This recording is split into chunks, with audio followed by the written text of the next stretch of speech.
13 ఫిబ్రవరి 2024 మంగళవారం పంచాంగ వివరాలు మరియు తారాబలము. ఈరోజు చేయాల్సిన ప్రత్యేక రెమెడీ, ఈరోజు యొక్క విశిష్టత, ఈరోజు చేయాల్సిన దేవరాధన, పుట్టిన శిశువుల యొక్క శాంతుల వివరాలు మరియు వారసుల వివరాలు ఈ వీడియోలో. అందరికీ నమస్కారం. Lakkaraju Muralidhar Rao astro and remedies ఛానల్కు స్వాగతం.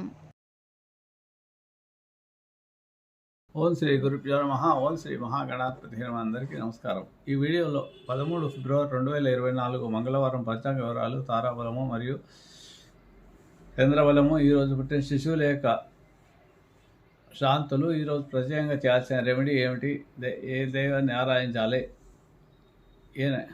ఏ స్తోత్రాలు పారాయణ చేయాలి, ఏ దిక్కు ప్రయాణం చేయకూడదు అనే విషయాలు ఈ వీడియోలో వివరిస్తున్నాను. 13 ఫిబ్రవరి 2024 శ్రీ శోభకృత నామ సంవత్సరం, మాఘమాసము, శశి ఋతువు, ఉత్తరాయణము. ఈరోజు చవితి అవుతుంది. సూర్యుడు 6:35కు ఉదయిస్తాడు, సాయంత్రం 5:57కు అస్తమిస్తాడు. ఈరోజు శుక్ల చవితి, రాత్రి 8:29 వరకు ఉంటుంది. నక్షత్రం ఉత్తరాభాద్ర నక్షత్రము. ఈరోజు సాయంత్రం 6:05 వరకు ఉంటుంది. ఈరోజు యోగము సిద్ధయోగము ఉదయం 7:45 వరకు, వణజి ఉదయం 9:38 వరకు ఉంటుంది. శుభ సమయాలు మధ్యాహ్నం 12 నుంచి 1 గంట వరకు, రాహుకాలము మధ్యాహ్నం 3 నుంచి 4:30 వరకు. మంగళవారం ఎప్పుడు ఇలాగే ఉంటుంది. 9 నుంచి యమగండము 9 నుంచి 10:30 వరకు ఉంటుంది. దుర్ముహూర్తము ఉదయం 8:24 నుంచి 9:12 వరకు, తిరిగి మధ్యాహ్నం రాత్రి 10:46 నుంచి 11:36 వరకు ఉంటుంది. ఈరోజు వర్జము తెల్లవారుజామున 5:19 లగాయతూ ఉంటుంది. అమృత గడియలు మధ్యాహ్నం 1:30 నుంచి 3:04 వరకు ఉంటాయి. ఇవి ఈరోజు పంచాంగ వివరాలు. ఈరోజు శుద్ధ చవితి కాబట్టి చవితి మంగళవారం చవితి రావడం చాలా విశేషము. ఈరోజు కనుక మీరు గణపతిని ఆరాధిస్తే, గరికతో ఆరాధించి మీకు శక్తి కొద్దీ ఏవైనా ఆయనకు కుడుములు కానీ చేసి పెట్టడము, అటుకులు బెల్లం ప్రసాదం పెట్టడము, చెరుకు రసం ఇవ్వడము, ఇలాంటివి ఏవి చేసినా కూడా మంచి విఘ్నాలు తొలుగుతాయి. మీ సమస్యలకు పరిష్కారాలు లభిస్తాయి.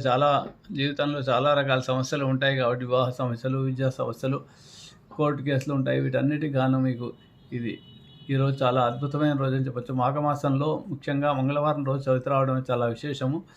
ఈ చవితి రోజు ఇంకా గణపతిని ఆరాధిస్తే మీకు జీవితంలో ఉండే సమస్యలన్నిటికీ విఘ్నాలు తొలుగుతాయి. త్వరలోనే కళ్యాణ ప్రాప్తి కలుగుతుంది, సంతాన ప్రాప్తి కలుగుతుంది. సర్పదోషాలు ఉండే వాళ్ళు ఎవరైనా చేస్తే ఈ రకంగా ఈరోజు ఇక చేయాల్సిన ప్రత్యేక రెమెడీ అదే.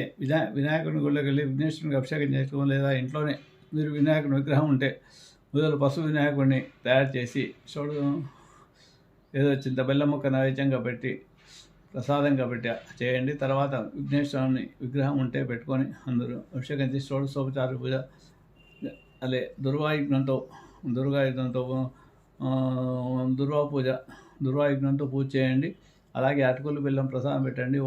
వీలైతే గొడుగులు తయారు చేసి పెట్టండి, ప్రసాదంగా సమర్పించండి. చెరుకు రసాన్ని సమర్పించండి. సమర్పించి వినాయకుడిని ఆరాధించడం ద్వారా మీకు ఉండే సమస్యలన్నీ కూడా, ఇప్పుడు చెప్పబడిన సమస్యలన్నీ కూడా తొలుగుతాయి.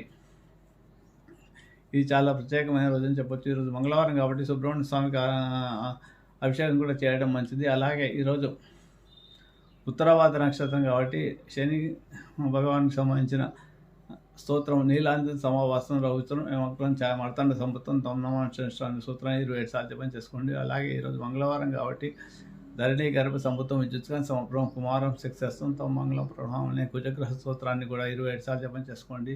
సుబ్రహ్మణ్య ఆలయంలో అన్నదమ్ములు ఇద్దరికి, విఘ్నేశ్వరునికి సుబ్రహ్మణ్య స్వామికి ఇద్దరికి చవితి కాబట్టి ఈరోజు సుబ్రహ్మణ్య స్వామికి విఘ్నేశ్వరుని ఇద్దరికి అభిషేకం చేయించండి. అలాగే ఇలా ఎవరికైనా సర్పదోషాలు కానీ, సంతాన వివాహం ఆలస్యం, కుజదోషం ఉన్నాయని అనుకునేవారే ఉంటే వారు ఒక 6 మంగళవారాలు సుబ్రహ్మణ్య స్వామికి ఇంకా అభిషేకం చేయించుకుంటే త్వరలోనే వివాహ ప్రాప్తి కలుగుతుంది, సర్పదోషాలు తొలగి సంతాన ప్రాప్తి కలుగుతుంది. సుబ్రహ్మణ్య కరాల స్తోత్ర పారాయణం కూడా చేసుకుంటే మంచిది. ఈరోజు ఏదో ఒకటి చేసుకోండి. ఈరోజు చేయడం, నవగ్రహాల వద్ద దీపారాధన చేయండి. ముఖ్యంగా శివాలయంలో నవగ్రహాల వద్ద చేయకుండా మీరు ధ్వజస్తంభం దగ్గర దీపారాధన చేయండి. నవగ్రహ ప్రదక్షిణాలు చేసిరండి. అట్లాగే చేయడం వల్ల మీకు అన్నీ కూడా శుభాలు కలుగుతాయి. ఈరోజు చేయాల్సిన ప్రత్యేక రెమెడీలు ఇవే. ఇక ఈరోజు తారాబలము ఉత్తరాభాద్ర నక్షత్రం కాబట్టి అశ్విని మఘమూల నక్షత్రాలకు నిత్యతారవుతుంది కాబట్టి బాగుంది. ఈరోజు ఏవైనా పనులు చేసుకోవచ్చు. భరణి మరియు పూర్వ పల్గొని పూర్వాషాఢ నక్షత్రాలకు 5 తారవుతుంది కాబట్టి బాగాలేదు. కృత్తిక ఉత్తర పల్గొని ఉత్తరాషాఢ నక్షత్రాలకు 7 తారవుతుంది కాబట్టి బాగుంది. ఏవైనా కోర్టు కేసులు వేసుకోవడానికి, గవర్నమెంట్ ఉద్యోగాలకు అప్లై చేసుకోవడానికి బాగుంటుంది. రోహిణి హస్త శ్రవణ నక్షత్రాలకు ప్రత్యేక తారవుతుంది కాబట్టి బాగాలేదు. మృగశిర చిత్త ధనిష్ట నక్షత్రాలకు ఈరోజు క్షేమతార అవుతుంది. వాహన కొనుగోలు చేసుకోవడంలో, భూ సంబంధమైన పనుల విషయంలో అడ్వాన్స్లు ఇవ్వడం, ఫ్లాట్స్ కొనడం, ఫ్లాట్స్ బుక్ చేసుకోవడానికి చాలా బాగుంది ఈరోజు. అలాగే ఆరుద్ర స్వాతి శతభిష నక్షత్రాలకు యుగతార అవుతుంది కాబట్టి బాగాలేదు. పునర్వసు విశాఖ పూర్వభాద్ర నక్షత్రాలకు సంపత్తార అవుతుంది. ధన విషయంలో ఏమైనా పనులు చేసుకోవచ్చు.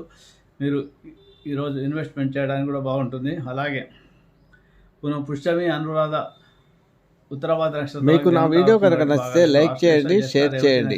ఈ వీడియో కింద ఉన్న బెల్ ఐకాన్ను క్లిక్ చేయడం ద్వారా నా ఛానల్ను సబ్స్క్రైబ్ చేసుకోండి. దీనివల్ల మీకు నా వీడియోలు అందుబాటులో ఉంటాయి. Thank you. వృషభ రాశి, అలాగే కన్య, తుల, మకరము, మీనరాశులకు చంద్రబలం బాగుంది. తారబలం లేనప్పుడు చంద్రబలం బాగుంటే చంద్రుడు మనసుకు అరకుడు, చంద్రో మనసు జాత అన్నారు కాబట్టి మానసిక స్థితి బాగుంటుంది కాబట్టి ఏవైనా పనులు చేసుకోవచ్చు. ఇకపోతే ఈరోజు పుట్టిన శిశువుల యొక్క శాంతుల వీరాలు పరిశీలిస్తే ఈరోజు ఉత్తరాభాద నక్షత్రం కాబట్టి ఉత్తరాభాద నక్షత్రంలో జన్మించిన శిశువులకు శని మహర్దశతో జీవితం ప్రారంభమవుతుంది. ఈ ఉత్తరాభాద నక్షత్రంలో ఎవరు ఏ పాదంలో జన్మించినప్పటికీ ఎలాంటి దోషం ఉండదు, శుభప్రదమే. పురుషుడు పుట్టిన సంతానం కలవాడు, ధర్మకార్యం చేయవాడు, శత్రువులను జయించేవాడు, చక్కగా మాట్లాడేవాడు. స్త్రీ పుట్టిన చాలా శాంతితో ఉంటుంది, సహనం, నేర్పు ఎక్కువగా ఉంటుంది వీరికి. ధనవంతరాలు, సత్సంతానం కలిసి గౌరవించలు. ముఖ్యంగా ఈ ఉత్తరాభాద నక్షత్రంలో జన్మించిన వారు రాజకీయ నాయకులు కానీ, డాక్టర్లు కానీ అయ్యే అవకాశాలు ఎక్కువగా ఉంటాయి. వీరికి సామాన్య జనాలతో అంటే లోయర్ క్లాస్ వాళ్ళతో ఎక్కువగా సంబంధాలు ఏర్పడి ఉంటాయి. వాళ్ళకి సంబంధించిన ఉద్యోగాలు చేయడం, వాళ్ళకి సేవ చేయడం అనేది వీరికి జీవిత ధ్యేయంగా ఉంటుంది. ఇకపోతే ఈరోజు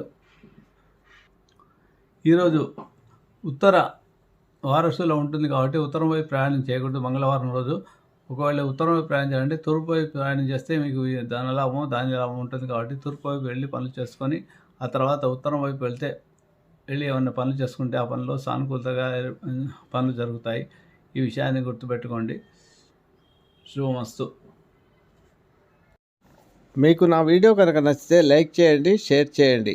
ఈ వీడియో కింద ఉన్న బెల్ ఐకాన్ను క్లిక్ చేయడం ద్వారా నా ఛానల్ను సబ్స్క్రైబ్ చేసుకోండి. దీనివల్ల మీకు నా వీడియోలు అందుబాటులో ఉంటాయి. Thank you.